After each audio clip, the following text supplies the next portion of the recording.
Hello and welcome to today's lesson where we're looking at how to give and how to receive effective feedback.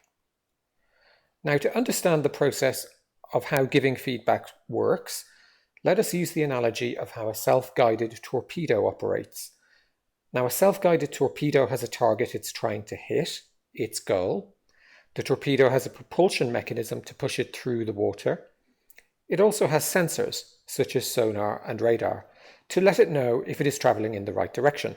Now, when the torpedo receives positive feedback from its sensors, it just keeps on doing what it's doing.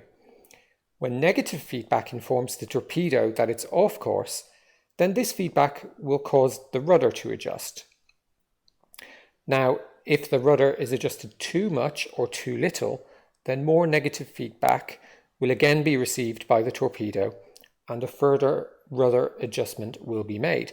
The torpedo ultimately reaches its goal by propelling itself forward, making course errors, and then continually correcting those errors. Now, as a leader, you need to be good at both giving and receiving feedback. And we can learn a lot about giving and receiving feedback from our torpedo analogy. For feedback to keep people on track, it must be given regularly. There must be a goal. You must have metrics in place, for example, KPIs or 360-degree feedback, to determine if you are on course or off course, and both positive and negative feedback is needed. Now, if done right, feedback can increase self-awareness, encourage self-development, and provide much-needed guidance. This is why it's important to both give and receive feedback. Now, just like with our torpedo, your objective when giving feedback is to either support existing behavior or help guide someone back on track by giving feedback that is constructive. Now, giving feedback is a skill. The person you are giving the feedback to may disagree and try to argue with you. So if this happens, try to focus on remaining neutral and don't allow yourself to be drawn into an argument. But equally, don't shy away from the points you're trying to make. Essentially, your feedback must be balanced but accurate, so as not to allow them to undercorrect their behavior, but also not to push them towards overcorrecting their behavior. Fortunately, there are some general principles for giving constructive feedback which can help you. Number one, start with a positive. Most people like to hear what they have done well. If we rush to criticize people, then we run the risk of leaving them crushed, and that's not what we want. We simply want them to make a course correction. So by starting with a positive, the person receiving the feedback is more likely to take on board what you have to say and therefore make the necessary correction. Now, this is a simplification of the classic feedback sandwich, and that's so called because your feedback is between an opening and a closing. Now, with the feedback sandwich, you start with a positive, then provide an area for improvement, and finally you finish on a positive. You might simply finish by reiterating the positive feedback you gave at the start of the meeting. So as an example, you might say something like, "Your presentation pack looked great, and you did a great job of delivering the presentation. However, I was a little disappointed to see that a key metric had dropped below the threshold value we had agreed. So I'd like this rectified immediately, but overall, fantastic job on the presentation. Well done." Number two, focus on the behavior and not the individual. So make sure your feedback is always about the behavior you'd like to change. You are simply providing feedback on how they behaved, not providing feedback on them as a person. And that can sometimes be a subtle distinction.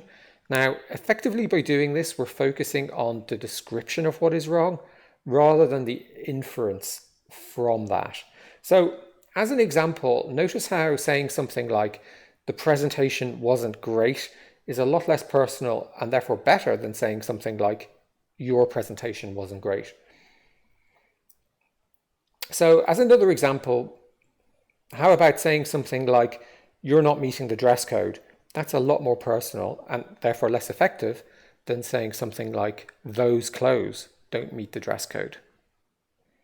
Number 3, be specific and clear. Now, general feedback is not that useful when it comes to understanding exactly what has to be improved. General statements are also more likely to elicit an emotional response. So, for example, consider the difference between saying, "We can't give this presentation, it's full of mistakes," and saying something like, "There are grammatical mistakes we need to resolve before we can give the presentation." So obviously the latter is a lot more specific. Number 4, own the feedback. Begin your feedback with I to show both your thoughts and your feelings are your own. So for example, you could say something like, "I am concerned about progress on this project," to show it's to do with you and your feelings. Number 5, focus on finding solutions.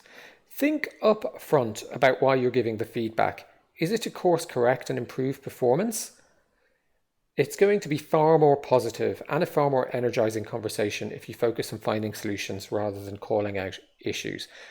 So, as an example, consider the difference between saying, "If we don't get our website compliant with the law, we will be shut down," versus, "What steps do we need to take to make our website compliant?"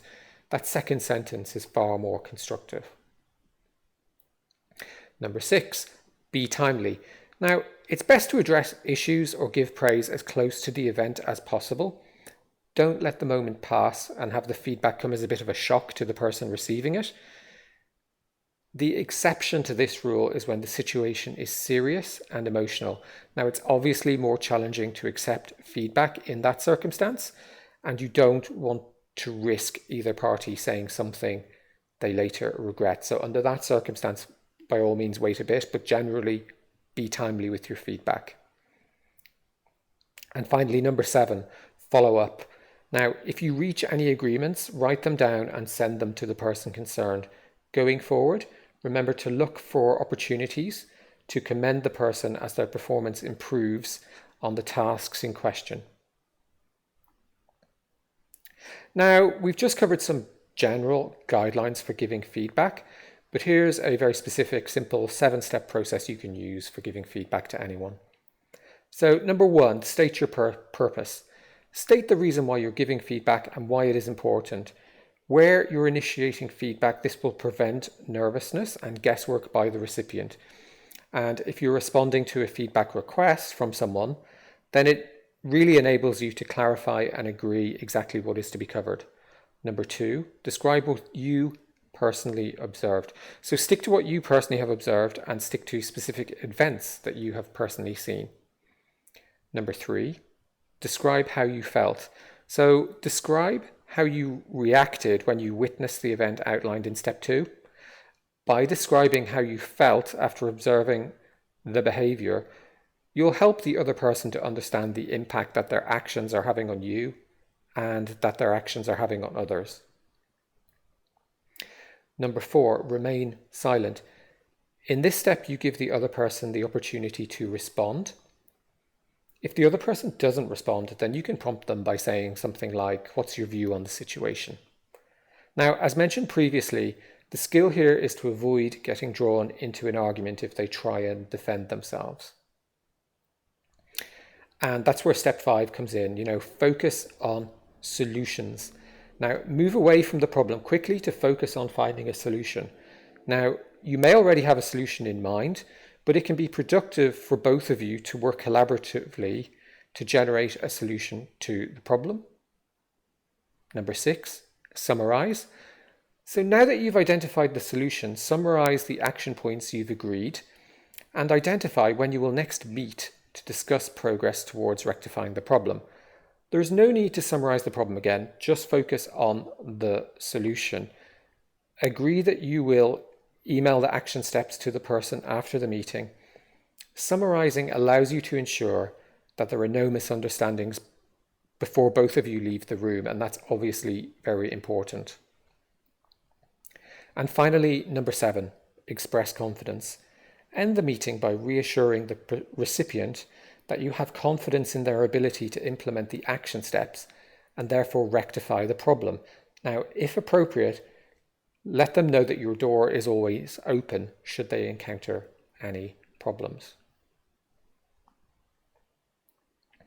Now, sometimes after providing feedback, there won't be the substantive, material improvement in behavior you were expecting. And here are some options for how to handle these yellow flag situations. Now, you can simplify your instructions and remove autonomy. So you're telling someone step by step by step exactly what you want them to do and taking kind of decision making out of their hands. You could agree to check in with them on progress much more frequently than you're currently doing. And finally, you could get a peer to help them or to show them how it's done. So, in summary, remember, feedback need not be confrontational. It's simply about getting someone to make incremental adjustments to their working methods to achieve the desired outcome or the desired behavior.